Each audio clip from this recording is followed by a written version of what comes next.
So I wanted to talk a little bit about the recording basics, right? This is a huge topic, so we're not going to get into like deep dive into a lot of principles, but I wanted to talk about some things that might help you as you're taking these ideas, taking your songs from in your head and on paper or on your notes app or wherever they live, and then getting them into a place where you can actually hear them, right, out loud. And I want to ask, before we get into it too far, how many of you have done any home recording yourselves? I think a lot of us, right? Okay. How many of you are interested in doing more home recording? How many of you have a setup at home with equipment and what you need to record? Halfway. Okay. No. Okay. That's a lot. I mean, we're going to talk about a number of different principles, but that's part of what we're going to talk about. And some of this you may already know, and you may be already doing this, but maybe there's some ideas or like new principles that you can take from this that we can talk through as well. So, oh no. I turned it off when I handed it to you. Make sure it's on. Yeah, it's on again. Oh, there it goes. Okay. So again, there's a lot. We could get into a lot, and we're probably not going to go nearly as deep as some of you may like, because that'll have to be for another day. But we're going to talk about 3 areas for consideration when you're thinking about recording your own music and getting these ideas out of your head and into something that you can listen to. We're going to talk about your room. Most of us probably have a studio in our space. Maybe it's our bedroom. Maybe it's a corner of a living room with a desk, or whatever that may look like. We've got a room. We're going to talk about a few areas in the room and how we can set that up for success. We're going to talk about the gear, right? And what is the gear? What do you need? And not necessarily go crazy. And we'll talk about that. But like, what is fundamentally, what do we need to be successful in that area? And then we're going to talk a little bit about pre-production. And that one ties a lot into what's been talked about today with your songwriting, about the arrangement and the tempo and the like everything that makes up your song, and how you can dial that in before you even get in front of a microphone or hit the record button, right? So let's start in the room. Okay, so somebody tell me a little bit about your space. Somebody by the way, does anyone want to volunteer and tell us about your space where you record? Anyone? When I started, years ago, my parents had just bought a new home. And I was out of high school. It was like the summer that I graduated from high school. My parents moved, an hour away, and I didn't have any friends. I moved with them, but I was getting ready to go to college. I didn't have any friends. I didn't know anyone there. And they had an unfinished basement. Unfinished basements are the best place to make music.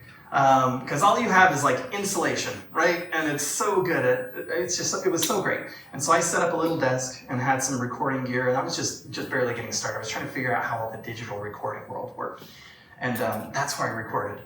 And I'm sure none of it sounded good at all, but like that was my domain. Nobody was down there, right? There was a storage room with cans and food, and then my recording setup.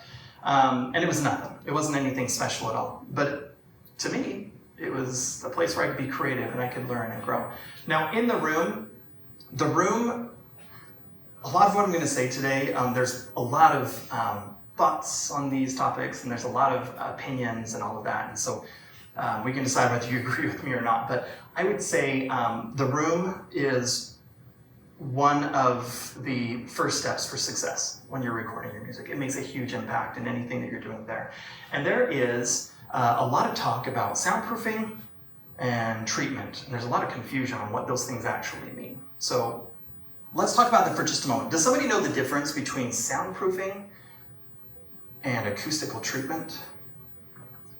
Have you heard those before? Yeah. Is soundproofing trying to get rid of that sound, and treatment is trying to alter it? Yeah. Or something like that. Yeah, to an extent, that's right. So think of it like, okay, we've got a room, and I'm going to be recording music. I've got a drummer, right, that's going to be banging on drums, and I want to record those drums. But I don't want everyone outside the room to be annoyed by that, right? The neighbors and everyone else. So soundproofing is more the process of keeping the sound contained within a room so it doesn't leak out, or the opposite. Keep all the other sound outside from coming in. Soundproofing typically can be a very, very challenging and very, very expensive process. If you've got a bedroom and you want to soundproof it, you can't just like put blankets up against the wall. You're going to end up building and constructing intentionally with, there's materials and things where you're basically isolating a room within a room. And what happens is that ceiling that's an 8-foot ceiling now becomes a 7-foot ceiling, and the floor comes up, and now you're not tall enough to fit in there. Like, it's a very involved process that typically involves a lot of construction and air gaps, and it's complicated. Most of us in our homes, we don't really have the ability to fully professionally soundproof a space unless you're doing a brand new construction and you've got a lot of space above and on the sides, right? Most of us just don't have that much room to lose in our home, and we don't want to lose that much room. And as nice as it would be to keep all the sound from annoying our family or our neighbors, it's very difficult to do. What we focus on, so let's soundproofing, it's really keeping the sound in or out of the room. A mass and decoupling, we won't get into that too much, but that's kind of how you're isolating vibrations so that they're not transferring into other spaces. It can be very expensive, and it's rarely what we need as hobbyists as we're recording our space, just because it's not really feasible in a lot of ways. There's things you can do, but it's very challenging. What we try to do more often than not is acoustical treatment. So to your point, acoustical treatment is a little bit different. It's not soundproofing.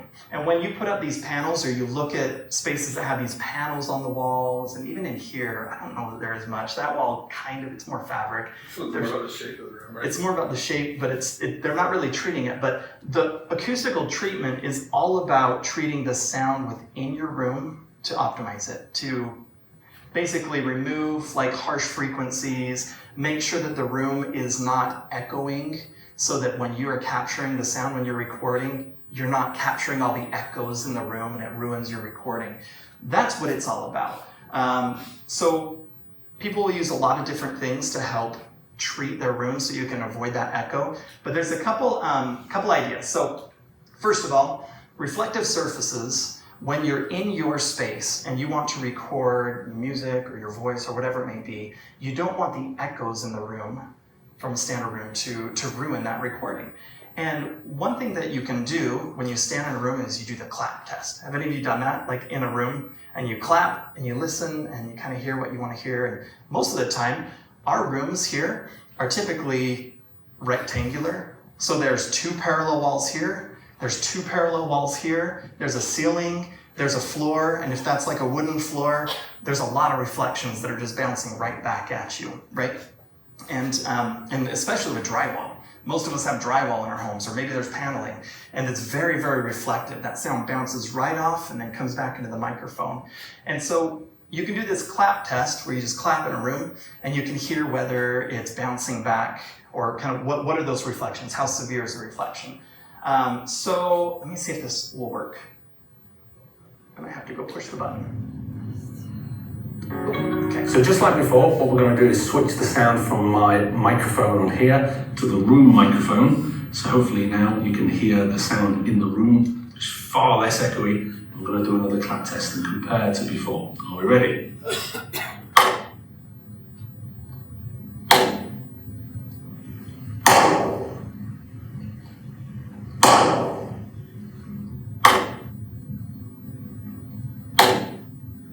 So hopefully, okay, so like what he's demonstrating is this like clap test where it's a little bit exaggerated, but you can hear a big difference in what, I didn't really set you up for this, but they had a room that was just drywall and he's clapping and you can hear that loud echo in the room. And then they strategically put up these acoustic treatment panels, which help to take the vibration, the air vibration from the sound, and it absorbs that vibration so it doesn't bounce back so much. And it helps to, like, you'll hear the term deaden the room, right, from the reflections.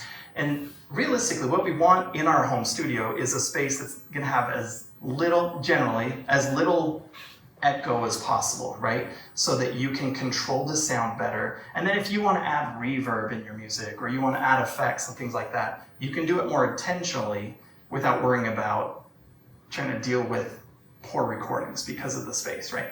So there's some things you can do there as far as cheap, fast wins, right? Most of what we're talking about today is not gonna involve you going out and spending thousands and thousands of dollars to try and make your space optimal so you can start recording. It's just not realistic for us. So some things you can do is you can put up blankets, right? Moving blankets in a space that help to absorb some of the sound. If you've got rugs, especially if you have like hardwood floors, or I don't know if you're recording in a room with tile, hopefully not, but those kind of surfaces, you can put down rugs that will help to absorb a little bit of that echo. Furniture like couches, bookshelves that have books and have this density, they absorb that sound, those sound waves, and so that'll help to treat your room a little bit more. Have any of you ever put a mattress behind you when you're recording? I have, because that thick mattress, you put it back behind you and it helps to absorb that sound so it doesn't bounce off the wall and into your microphone, right? There's things like that you can do. And if you think of it from like a microphone, right? I've got a microphone right here, and depending on the pattern of the microphone you're using, normally it's capturing whatever is pointing at it, right? So you think your voice here is what it's gonna capture when you're singing into this microphone. But what we don't realize sometimes is when we're singing, a lot of the volume, the sound waves from our voice is coming forward, but it's actually coming all directions. It's not just coming out of your voice, it's coming out everywhere. And so what happens is those sound waves are going back against the wall, and then they're reflecting and going right back into the capsule of that microphone. And that's what's causing that echo. And in a recording situation, it's not ideal because it's this little delay sound and it causes that delay or that echo naturally. And we want to avoid that as much as possible. So doing some things like this can help to eliminate some of that echo. I had a home one time. We were just renting the home, so we couldn't really do anything more permanent. We couldn't put anything on the walls. We were just there for a short time, and I wanted to record some music. And this is a very, very cheap way, but I went and found a big cardboard box, and I stuck it on top of like a bookshelf or something like that. And then I put pillows inside, and then I draped this moving blanket over it. And I'm sure I looked really silly, but I would go inside the moving blanket, kind of like this, and I created this little space where I could sing into the microphone, and I didn't have to worry about the sound leaving and then coming back into the microphone. And it actually worked pretty well. It didn't look pretty, but it worked, right? And so I could help control some of the sound that way. So just some ideas. Something else to consider in your own room is the noise floor. Like, what is the noise around you? The ambient noise, anything that's gonna leak into that microphone and ruin a recording. So think of things like your air conditioning or fans. Do any of you have you had that experience where like you're trying to record and suddenly the AC comes on and it's loud and then you hear it Vacuum. in the microphone, a vacuum, things like that, right? You've got to be aware of those sounds because a lot of these microphones that you use to record are very, very sensitive and they'll pick up everything, right? I've done a lot of like audiobook recordings where you're listening and whoever's reading that audiobook, they're rubbing their pants while they're sitting on a stool and you hear it and you're like, oh, take it back. Like I hear that in the microphone, it's gonna come out. So you gotta be very aware of those kind of things. Do I have air conditioning running? Do I need to turn it off for a minute while I do this take and then turn it on afterwards so I can cool down the room again? Airplanes going overhead, motorcycles going down the road, lawnmowers, garbage trucks. I had a studio, a different audiobook session where I had this room and it absolutely was not soundproof, but we had this window up above our garage. And we were in the middle of a session recording an audiobook. And audiobooks, there's no forgiveness. Like it's not like you can just throw loud guitars over the top of it and mask some of that noise, right? In the middle of the session, my neighbor started mowing his lawn. And I have this window, which was a very poor point for sound coming into this space. As much as I tried to treat it, that all comes in. And I had to walk out and tell him, hey, I'm in the middle of this big session. It's for a big audiobook company. Can I mow your lawn tonight if I can convince you to stop? And he let me, and I did. I mowed his lawn. But it's like, I can't have that noise coming into the microphone, right? So it all impacts it. Also consider if you have family. A lot of us have family. Maybe we have children or we have other individuals, and we gotta be aware. If we've got a basement space where we're recording and they're stomping and running upstairs, at some point you can't pull that out of the audio after it's recorded, right? You got to be aware of that. Roommates, neighbors who are listening to music through your walls, right? Be aware of those things. Grounding issues. Jace knows this. My home that I have now is a 1960s home, and it is a very solid house, but it's also, the people who lived there for 60 years before we bought it were very much DIYers. And it has so many grounding issues with the wire, and I don't have the money or the time to go through and rip everything out and rewire that whole house. And I've got some outlets that, even though they're a 3-prong outlet, they have grounding issues. And so when we plug certain things in, it's noisy. There's a lot of noise in the lines, so I got to be very careful about that. But that can cause hums, it can cause static and different sounds in your recordings because of grounding issues. It's just like a dirty signal, and you got to be aware of that so you can plug your equipment into something that's more well grounded, so you have very clean noise floor. Do you guys know what I mean when I say noise floor? It's like the amount of, yeah, okay, do you hear this? Like that's an example of like, you want a low noise floor so that you don't have all of this excess noise, so that when you're recording, your quality is much higher and you can turn up volumes. When you turn up the volume of any source of sound, if there's got buzz or hums or anything, it's not just your microphone that's going up, but it's all that kind of underlying noise underneath. So we're trying to keep our environment as quiet and clean as possible, so when we record, we're not bringing in all that static and that hum, if that makes sense. So this is a really important point, is on the very bottom, noise recorded into a track can't always be removed without damaging the signal you wanted, right? If I've got the perfect vocal take, and right before I sing the most beautiful final phrase in my song, I get this from out, like, at some point you can kind of edit that out, but in some cases, there's a lot of software and plugins today that'll help you kind of clean up the sound, but in a lot of cases, it impacts the quality of that sound as well, right? To clean it up, it kind of like makes the sound a little more brittle, and it's getting more and more advanced, but sometimes you can't. It degrades the quality of the sound in some cases. So try to get it from the source as clear and as clean as possible every time. Now let's talk about gear. This is a tough one. What gear do we need to record? We can go crazy, right? There's so much gear. You go online to Sweetwater or other places and it's overwhelming. The amount of different guitars you can buy and audio interfaces and what kind of monitors or speakers do you need to make the best sound. And everybody in the audio community is really great at marketing, and they make their product sound so much better than everyone else's, right? And it's really easy to fall into the trap of thinking, oh man, if I go buy this piece of gear, my music's gonna sound so much better. My recordings are gonna be so much better, right? And that's kind of a slippery slope that we go down sometimes, because it's not, in my opinion, it's not always true, right? So when we're talking about doing our recordings, what gear do we actually need? And most of you mentioned you already have a setup, right? You have the equipment and things to go about recording. I would say the gear that you need to start recording your music really, I hate the word depends, but it depends on what kind of music am I interested in making. Some of it is universal for any genre of music, but other ones may not be quite as important. If you're doing rock music, the kind of gear you need to record rock music may differ from like rap, or from country music or electronic music, right? And so I wanted to show a couple examples of what I mean by this. And I'm calling this the signal chain. As far as, I'm gonna come on the other side over here so I can change it up and keep you interested here.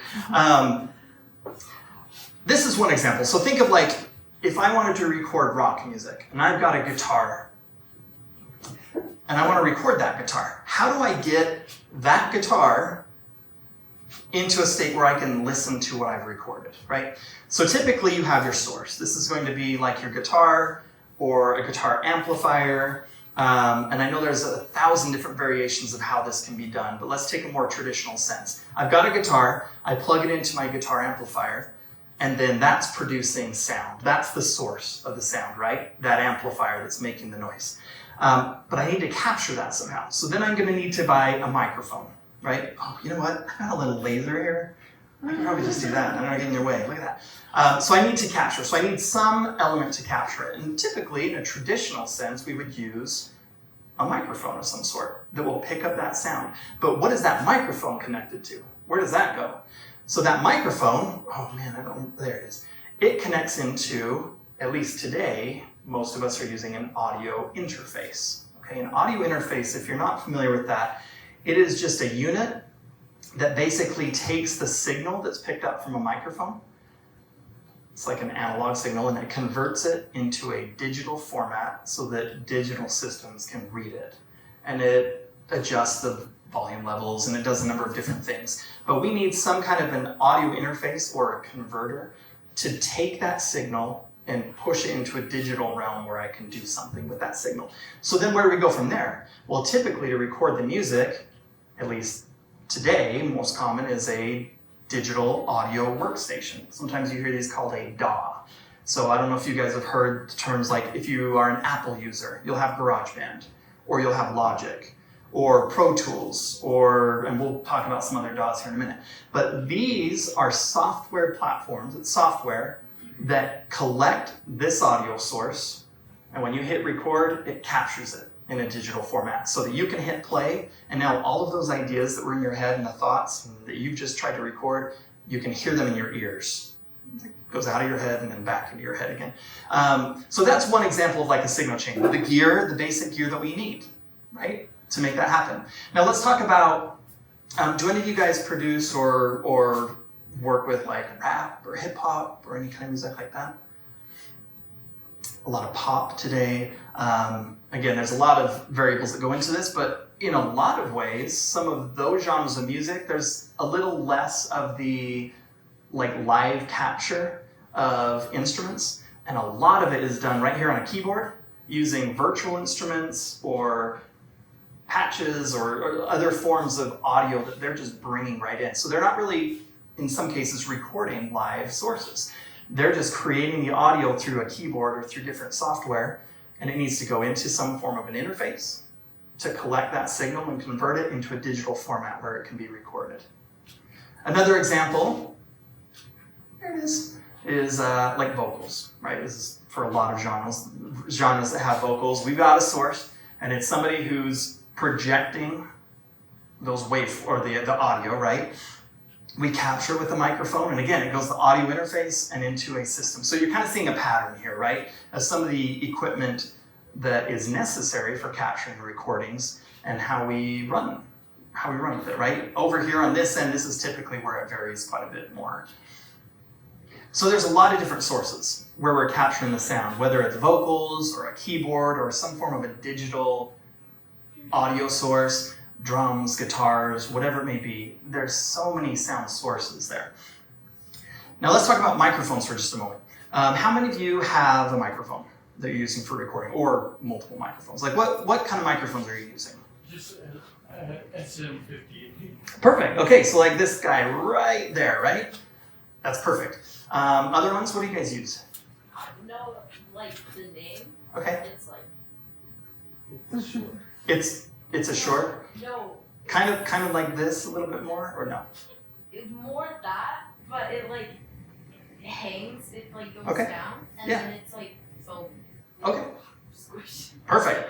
That's great. Another example, somebody else is using, that's great, I love that. What are you using, Sage? I don't know. I just keep buying more. Yeah, okay, we'll talk about that too in just a moment. There's a couple different types of microphones, and they're used for different purposes. They're all to capture that sound source, but there's some nuances that if you're not aware of, or if you're not using, you may want to consider. So most of us are very familiar with what's called a dynamic microphone. This is like your Shure SM58 or 57, which is this one right here. When you go to a concert for your favorite band or artist or whoever, there's a very, very, very high chance that they're using a dynamic microphone on stage that they're singing into. Excuse me.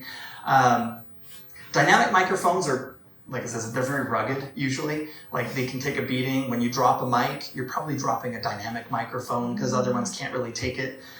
They're weaker. But they're very rugged. I'm not going to get into how they're built on the insides, but They're generally really great for loud sources. So if you've got trumpets, if you're in a ska band, you got trumpets and horns, these can take that burst of air, all of that energy, a little bit easier and capture it without it kind of blowing out. In some ways, this is arguably realistic in every case, but they're generally kind of less detailed. When you think of like the lower end of the frequency, like that bassier tone, or the really higher kind of airy frequencies, they don't capture it quite as well because they're not quite as sensitive.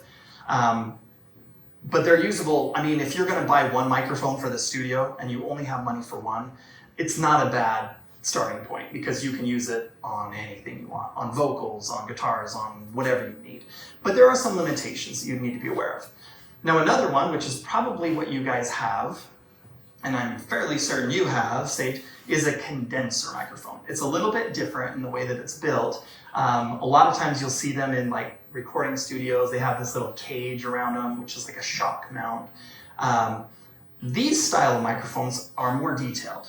They're a little bit more sensitive. When I was talking earlier about, you've got your microphone set up and that person reading the audiobook is rubbing their pants and we hear it. If we had one of these, you may not really hear it so much because it's just isolates the sound a little bit differently.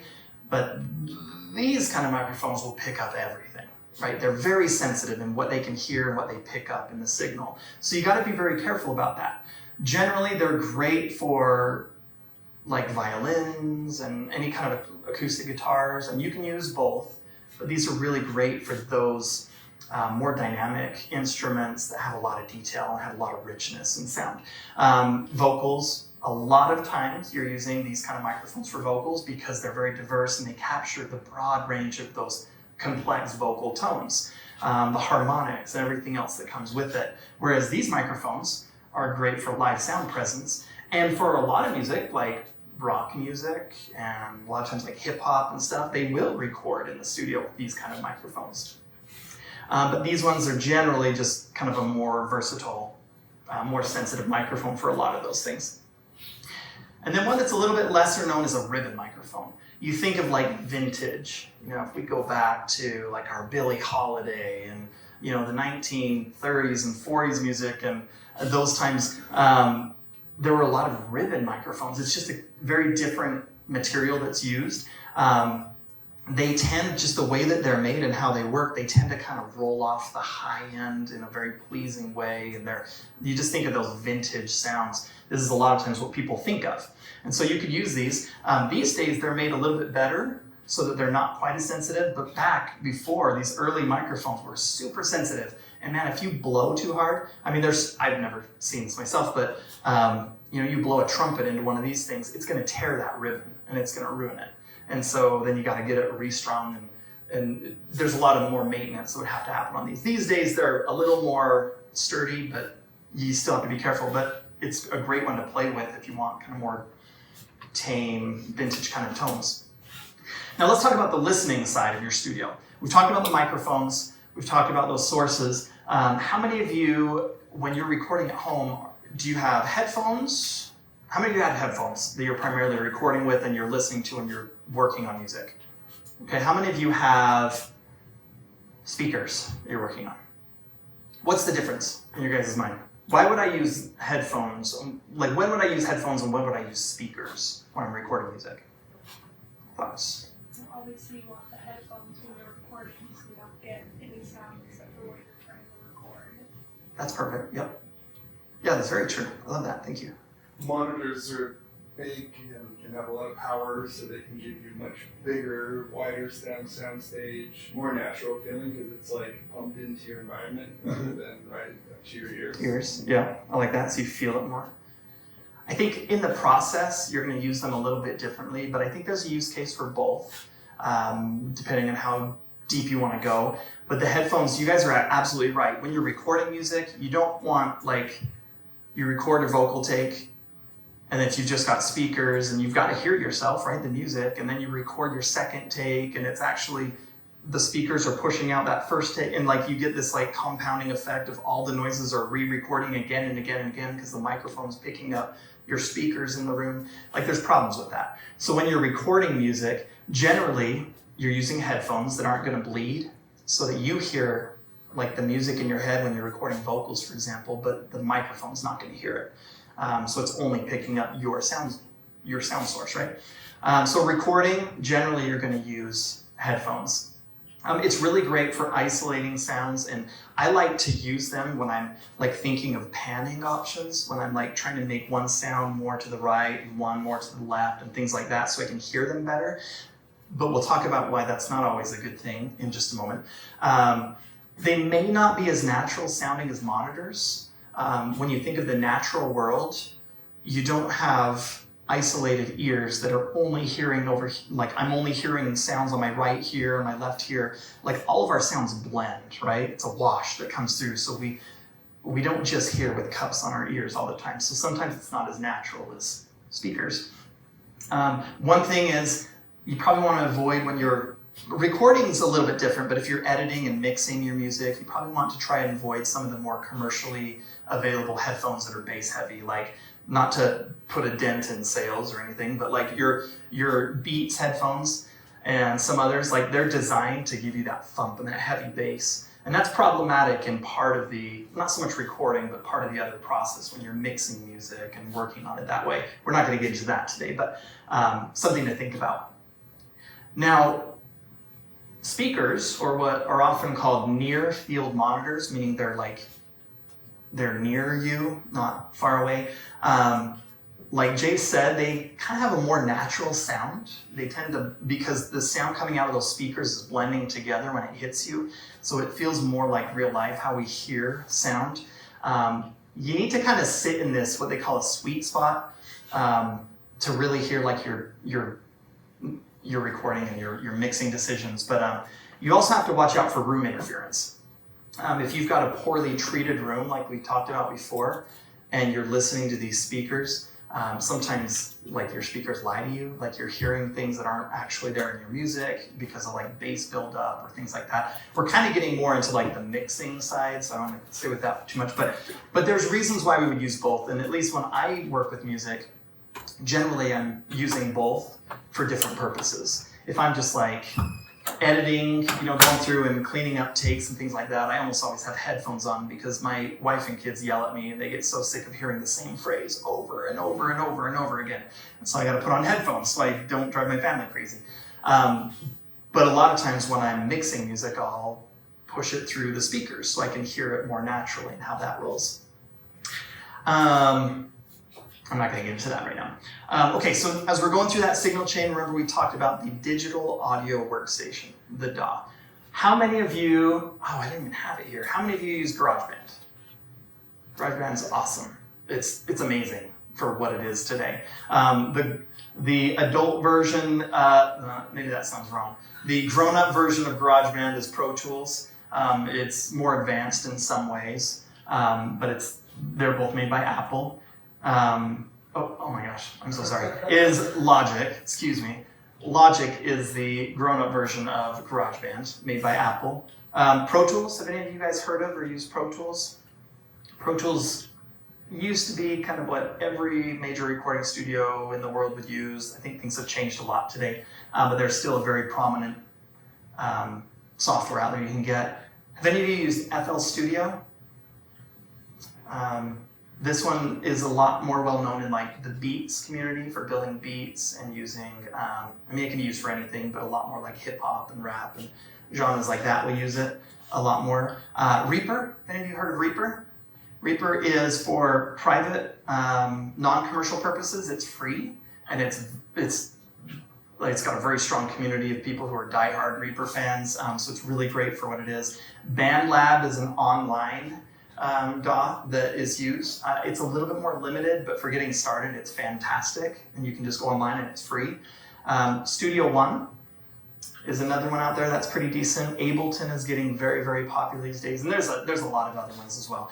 But there's a lot of free options that you can get started on, especially if you're just getting into recording. You don't have to go out and spend $500 on Pro Tools. I guess they're all subscriptions now, but you don't have to go spend $300-400 on Logic or other things. You can get into GarageBand, you can get into Reaper, you can get into BandLab and just get started and start to learn them. Once you learn one, the basic principles of one of these software systems, all the others are very, very similar. You kind of have to navigate in different places to find the same thing, but they're all going to do about the same thing. And when it comes to quality, realistically, you can make amazing music with any of them, right? You don't have to go and buy the most expensive software to make great music, right? Sometimes that's the way we feel or how we're led to believe. You can use anything. Whatever you have is great, or get something that's free. This is an example of one of these if you're not familiar. This is Logic. But they're all laid out, sometimes a little bit different layout, but they're doing the same thing where you've got your music that you're recording and you've got these plugins and things like that. We won't get into that too much today. Okay, computer. What are you guys recording? What kind of computer are you using today? Okay, so Sage has got her laptop. Is that, I don't remember, is that an Apple? No. It's a MacBook, okay. Do any of you have this desktop tower? I would say these days, it doesn't really matter. Use what you have. One challenge, that you don't have to go out and buy a $1,500 computer to start making music. Question? Can you use an iPad? You can, yeah. I should have had that up here. You can use an iPad or your phone these days as well. Yeah, there's ways to connect and record on any of these devices, and they're fantastic. It works very well, so that's a great question. So yes, you can. My point is, use what you have, right? You don't have to go out and spend a lot of money on a high-end computer to make good music. Now, the one asterisk to that is, if you've got a 10 or 15-year-old computer, you may find that you're starting to fight the challenges of having older technology where it just can't handle as much. If you've got software, this software back here, and you've got 50 tracks that are all recordings, you might find that it's going to crash, or your computer just can't keep up with the processing power that it needs. But generally speaking, if you've got a computer that was purchased in the last 5 years and it's a relatively okay computer, it should be fine. Just know that there are limitations, right? But use what you have. Don't feel like you have to go and spend a lot of money to get a nicer computer. There are some gains that can be had from getting more advanced equipment that are purpose-built. We'll talk about that more in a minute, but use what you have and figure out what the limitations are, and then as you need to upgrade, you can consider that at that point. Have any of you heard of gear acquisition syndrome? I have that. Jace absolutely has that. Sage has it. She already admitted to it. This is just a funny term that we talk about in the music world. It's really, don't read that. That shouldn't be there. It's kind of like this little meme that's here, right? So there's one guy at a window with a cue line that says, learning to use existing gear, and nobody's there. Where's everybody lined up? They all want more gear. There's a general thought process of, oh man, I'm stuck in my songwriting or recording process because, man, I want it to sound like this, but I don't know how to do that. But there's this ad over here that says that I can sound amazing, so I just need to go buy that, and then I'm going to be great. And I don't know if any of you have been there, but I have fallen into that trap time and time and time again, where it's like, oh, this is going to make things so much easier, so much better, and you buy it, and it's cool, but it didn't make me a better musician, right? Didn't make me better at recording, didn't make me better at these things. There's this 80-20 rule, and again, I might get in trouble with some of these companies who are upset with me if I'm making a dent in their sales for this year, but buying reasonable gear, if you need to buy a computer or an interface or a microphone or anything like that, you don't have to go and spend a lot of money. Even the lower cost, the more economical options today, they're made better than they've ever been made before. And it's easier than it's ever been before to make music and make really good music. They're going to get you 80% of the way there. They're going to make great music. There is something to be said about kind of higher end gear that costs more money, but it's like that 20%, or I might argue probably closer to like that 5%, that it makes you better if you know what you're doing and you understand the limitations that your current gear has. So I think there's something to be said about, you don't have to go and buy a whole bunch of new equipment to sound good, because you're going to be disappointed in a lot of ways. But at some point, if you're doing recording sessions where you need 300 tracks, your computer might not cut it. And that may result in you needing to buy a computer that can actually handle that much, right? But most of us are not in that situation either. So, okay, how am I on time? I haven't heard any alarms going off yet. About 12 minutes. Oh, sweet. Okay, good. It's still going to startle me, I'm sure. Okay, so let's kind of bring some of this together with what we're talking about and loop it in with pre-production, because we heard a lot from the idea of building songs that have hooks from our songwriting process to like the arrangement. Rich talked about the tempo a little bit, the tempo of the song or the key of the song. All of this ties into what we call pre-production. So I would say your success in your recording process really comes down to how prepared am I for this? Like, do I know what I'm doing, or am I just jumping in front of a microphone and just seeing what comes out and see what happens? Did I practice the parts that I want to play so I have a really good performance? Or am I just trying to wing it in the moment, right? Have any of you been there? Have you been there where like you want to go record something and you don't really know what you want to do, but you just want to get started because you're just excited, and what are the results? It can be amazing. It really depends, yeah. I don't have this example pulled up, but have any of you listened to the Goo Goo Dolls, the song Iris? And I don't want the world to, right? I was watching a YouTube video on the gentleman that was called into the studio session to play the mandolin. And it's a really cool video. He is a studio musician, so that's what he does all day long, right? And he didn't know who, I mean, I think he might have known who the band was, but he didn't really know too much. He was just called in to play a mandolin part. So he shows up, and they bring him in, and they're like, go for it, right? Go play this. And I don't know if you remember that song. I don't know if you remember the mandolin too much. It's kind of an underlying part of the song, but it's the most beautiful part of that song. And he just goes in, and he listens, and he says, okay, I got it. And he plays it, and he records it once, and it was perfect. It was done, right? And it was beautiful, and it added so much to that song. It was amazing. And then they actually had him, I think he did the guitar, the lead guitar solos and stuff too. The solo too. There's like some mana texture in the solo. Yeah. It's just amazing. So if you want kind of a fun, inspiring video, you can watch it. If I can find it, again, I will send it to you. But there are amazing people like that they can just knock it out of the park, and they're going to do fantastic. But for most of us, we've got to rehearse, we've got to practice, we need to get it down, we need to plan ahead. And that's what pre-production really is, regardless of what we're recording. Like, we have to have the idea and the planning in place to be successful. So there's a couple of things I wanted to touch on, and at this point I'm kind of mimicking some of what's been shared today already, but what is the story and the lyrics? Like, what is that message? I think it was Rich in the beginning. He was saying, like, what is our journey? Where are we going? Like, who wants to come on a ride with me? Remember that? Who wants to come with me on a ride? And the question is, well, where are you going?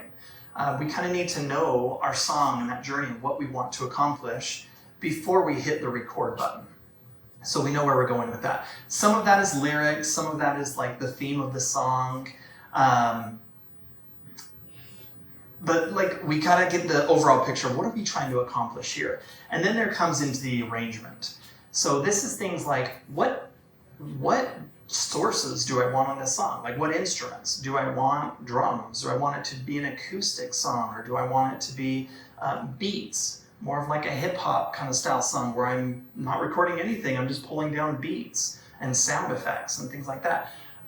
What is that arrangement looking like, and what instruments are needed there? Do I need more harmonies? Do I want vocals? Do I want vocal harmonies on top of those? Like, what does that look like? The song, this is a little washed out, but the general flow of that song, do you remember what Sherry was saying, that song structure, like in pop music, it's A, B, B, C, B, right? Like, what is the flow of the song from start to finish? So I know, when am I playing the intro, the verse, the chorus, the second verse, right? What is that going to look like for my song? Even down to here, this one's really hard to see, but this is like a panning. Again, this is kind of getting more into like the mixing your music side after you've recorded, but like, where do all these sounds fit? Like, when I'm listening to music, I've got some sounds over here on the right side, I've got some on the left side, I've got some right here in the middle that I hear. this side of the room, you probably didn't hear it, but when Sherry was playing a song, she was playing the Michael Jackson song. That's fun. They had guitars that were hard panned, one on this side and one on this side. And I was sitting over there, and when that guitar came in on this side, I looked up and I was like, what was that? I was like, oh, because it didn't come out of that speaker, right? Like, which sounds are coming out of which ear, or coming into which ear, and where does that fit in the full picture of my song? Or is it just a simple acoustic song where I just have one guitar and vocals right up the middle and I hear it in both ears, right? Those are some things you can start thinking about in your arrangement because it will affect what you record. If I want to hear two different guitar parts and one I want to be in the right ear and the other in the left ear, I've got to record two guitar parts. I can't just copy paste and push one left and right because it doesn't work that way, right? So it affects our recording process. The tempo of the song. Have any of you had an experience where you recorded a song and then way too far down the road you realize like, wow, this is dragging, it's way too slow? The song that I played with my dad's band, the Summer Vibration, whatever that was, Uh-huh. I think I talked about this. I recorded it really, really slow. And I brought it to band practice. And Andrew was like, this is way too slow. Mhm. Like a that thing you do. He's like, we gotta pick this up. We gotta make it way faster. And we did, and then I had to re-record all of it before I sent it to you. Yeah, it makes a difference, right? And if it's too fast, it can make a difference too. Like you got to think about what is the style of song? What am I trying to accomplish? And play with some different speeds to see where does it fit? Where does it sound the best? This is all what we need to do before we even hit the record button, right? So I love that. Thank you. Frequency spectrum is another thing to think about. What we're talking about here is the sound frequencies that we listen to. They're all on like a hertz-based scale, right? And you've got things like down here, at least in the music sense, we could probably look at a lot of other things too, but down here at like 20 hertz, well, let's start here. What we can hear with human ears is basically on a scale of about 20 hertz on the very low bass end, all the way up to 20 kilohertz on the high end. Above that, our ears can't perceive any frequencies higher than that. So like having really high sounds over here, other than just like kind of giving us a migraine, it doesn't do any good. Having such low sounds way down here really doesn't do any good either. It's just like, it's energy that we don't need in our music because we can't hear it. And even like way down here on the very low end, a lot of this is more what you feel, like that thump when you're in a car with a heavy bass and you hear that kick drum smack, smack, smack, and you don't really hear it as much as you feel it in your chest, right? That's like what's way down here in like the kick and the bass guitar, the kick drums, things like that. And then up here on the high end, you've got things like cymbals and like your vocals, like the really kind of higher breathy presence of vocals and things like that. A lot of the instruments that we hear in music kind of fall right here in between. So there's good and bad there. Your mid-range has a wide degree of what you can hear. And every instrument, every sound source takes up space somewhere in this spectrum. Think of like do any of you play the flute? You play the flute? Where does the flute fall in this spectrum, do you think? And high. Probably closer to kind of like this range, unless you're playing the piccolo, and then it's way up here, up to like migraine. No, I'm just kidding. But it's way up there, right? As opposed, what was that? I play a bass flute too. Yeah. So, I mean, every instrument naturally falls somewhere in this range. And the beautiful thing about that is when you're going through that pre-production process and you're planning out what instruments do I want in my song, it doesn't do any good to have 10 instruments that all fall right here. Because all that's going to do is it's going to muddy it up, and I can't really distinguish one from the other because they're way too similar in frequencies. But if I plan it and say, I'm going to have a bass and a kick drum, and then my vocals, most vocals are kind of mid-rangey, they're all kind of around here, but then I want to fit another instrument that's kind of here, and then maybe another one that's up here, and I'm going to pan them. So if I want two different electric guitars that kind of have similar sounds, but they are different, I'm going to pan one on this side and one on the other side so I can hear them better. If I try to build up too many instruments right in the same frequency range, it just doesn't work. These are things we have to think about. And if you actually listen to music critically, like on your way home, play the radio and just kind of listen and think, okay, what instruments are in this song? Okay, these are the instruments that I'm hearing. Where do they fall in when we're talking about this, we're talking about octaves, if that makes sense to any of you, maybe a little bit better. Like, where do they fit? Like, what are the lower sounds I'm hearing? What are the higher ones? And what you'll also notice is a lot of music is a lot more simple than we think it is.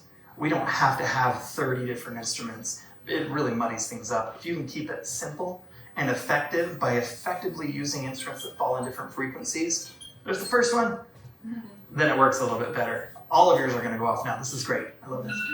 There it is, see, I told you. I'm almost done, I promise. And then there's some layering in your pre-production you can think about as well. So when we're talking about the instruments and all of this in the recording process, what do I want to fit where in that map of like the verses and the choruses and the bridge?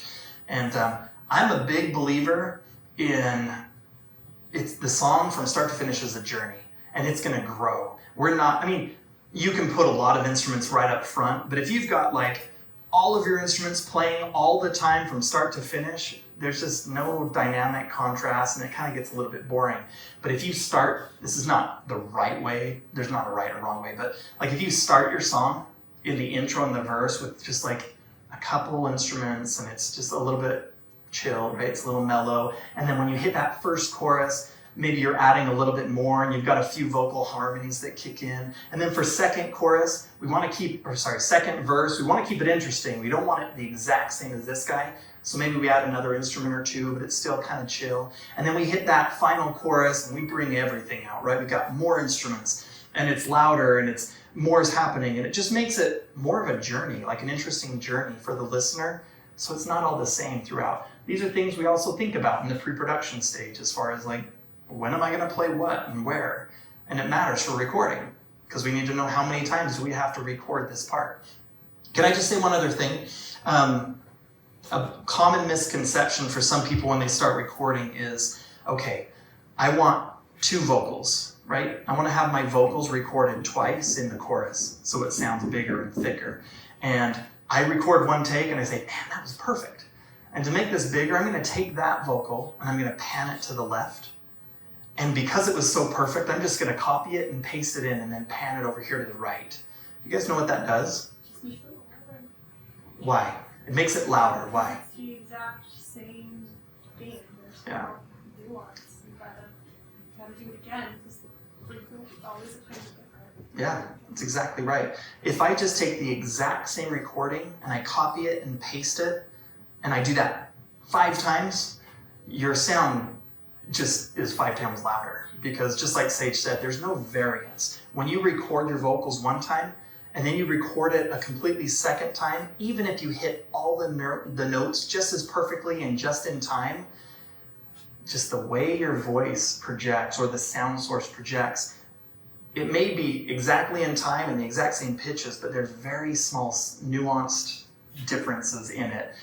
And then when you're panning it, it sounds fuller and richer and larger. I don't know, it's just something to think about when you're recording because a lot of people will just try to copy paste and it doesn't work that way. It's just a duplicate that makes it louder. So something to think about. So the real question is, in closing up, where can we improve? What do we want to tackle as we're thinking about recording? A lot of this you're probably already doing, right? But hopefully there's some ideas or thoughts on, maybe in my room, what can I do in my room to make it less echoey, more treated so that I can have better recordings? What can I do to have a lower noise floor? You know, I tell my husband or myself or whoever, go mow the lawn earlier in the morning so that I can record during the day, right? Whatever it is, like there might be some areas that you can look at improving here in the room. If it's gear, again, I'll say this again and again and again, this gear acquisition syndrome, what you have now is probably good enough for what you're trying to do. The difference between a $200 audio interface and a $400 audio interface is not going to be a dramatic difference. You might need more plugins so more people can record at the same time, and that's a valid reason why you might want to upgrade and get 4 inputs instead of just 1 on the cheap end model. But that's growth, right? You hit limitations, so now I need to do something more. The difference between a $200 interface and a $2,000 interface, it's a 20% gain. It's probably going to make a difference in some ways, but for most of us, we're probably not even going to notice the difference, right? For a very professional audio engineer that listens to sounds all day long, they can probably tell the difference. For most people listening to our music who are not audio engineers, they're probably not going to notice a big difference. And that's a lot of money that you could spend on microphones, right? So, no, just kidding. But what you have now is probably good, but if you need to get gear, there is a difference with some things. Okay, and sorry, one more thing. I am not an amazing guitar player, but I always had a cheap, crappy guitar, right? Acoustic guitar. And then I bought another guitar that was about a $2,000 guitar. And when I played that, oh my gosh, like to me, I could tell the big difference. And I think the biggest difference that it made, yeah, it sounded a lot better, but I think the biggest difference it made was I enjoyed playing it. Like I felt proud to play it, so I felt like I was playing better. And yeah, it is a much nicer guitar, so it probably has a better tone, but it's that 20%. More than anything, it was my confidence and my feeling and my pride, if I can use that term, that made a big difference, right? You don't have to go buy expensive gear, but there are situations where it does make a difference once you hit certain limitations that you understand in certain cases. And then pre-production, just plan ahead, kind of get a feel. This is the fun part for some people. Get a feel for what do I want this to be when I finish? How many instruments? Where are they going to fit in the sound field? How many times do I need to record these sound sources? Things like that will help you to prepare for better recordings overall. And that's it. But recording doesn't have to be scary. Most of you, it sounds like, are already into this, but just get recording. And as you do it more and more, you're going to learn your limitations. You're going to learn, man, I should have done that differently. And you'll do it better next time. And it's just the process. It's like that muscle we talked about. The more you do it, the better and better it's going to get. And you'll understand your own personal limitations more and more to the point that you go to, I mean, some of us may go to Google, others are going to chat or Claude, I don't know. But you're asking questions and you're learning and you're growing and you're developing more and more skills. But I encourage you to keep it up and have some fun with it. So, thank you very much, guys.